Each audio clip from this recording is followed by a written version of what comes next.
Hello students, आज मैं आपको हिंदी रीडर में लेसन नंबर 5 सच्चा विजेता कौन समझाऊंगी।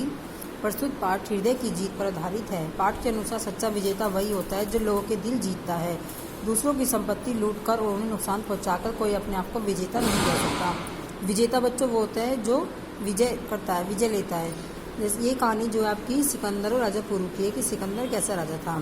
राजा पुरु को हराने के बाद सिकंदर बहुत ही प्रसन्न था। विश्व विजय की उसकी लालसा पूरी होती दिखाई दे रही थी। पुरु को हराने के बाद उसके सैनिक जश्न मना रहे थे और वो आगे की लड़ाई की योजना बना रहा था। 3 दिन बाद और 3 रात तक सभी सैनिक खुशियां मनाते रहे। सिकंदर ने चौथे दिन शाम को सेनापति से कहा कि मैं इस भारत में मैंने कुछ भी नहीं देखा, मैं घूमना चाहता हूँ।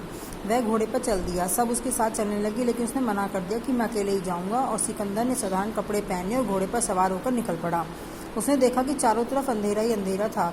युद्ध के बाद किसी के घर में भी दीपक नहीं जल रहा था, ना ही कहीं से बच्चों की या बूढ़ों की आवाज़ आ रही थी, और चारों तरफ हवा साए साए चल रही थी। उसने एक गली से दूसरी गली तक होते हुए पूरा शहर छान मारा, लेकिन उसे कहीं कोई आदमी ऐसा नहीं दिखाई पड़ा।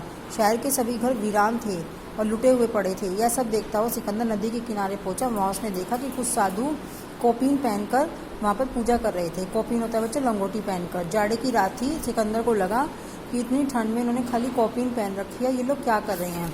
शायद इनके पास कपड़े नहीं हैं।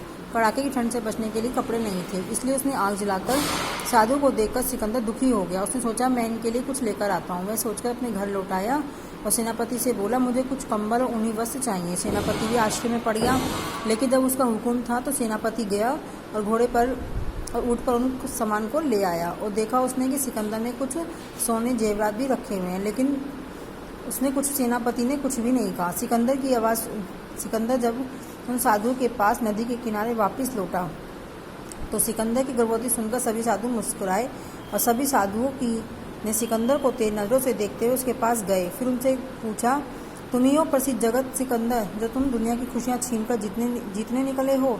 तुमने तो सारे घर वीरान कर दिए, सबको लूटा है। तुम्हें एक बात बताओ युवक, एक लुटेरा किस प्रकार विजेता और दानी बन सकता है। सिकंदर का कोई जवाब नहीं निकला।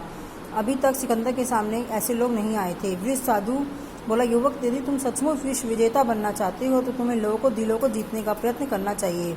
दूसरों का मन जीता जा सकता है उन्हें खुशियां देकर, ना कि उनसे खुशियां छीन कर। ये सब बात सुनकर तो सिकंदर बहुत ही आश्चर्य में पड़ गया।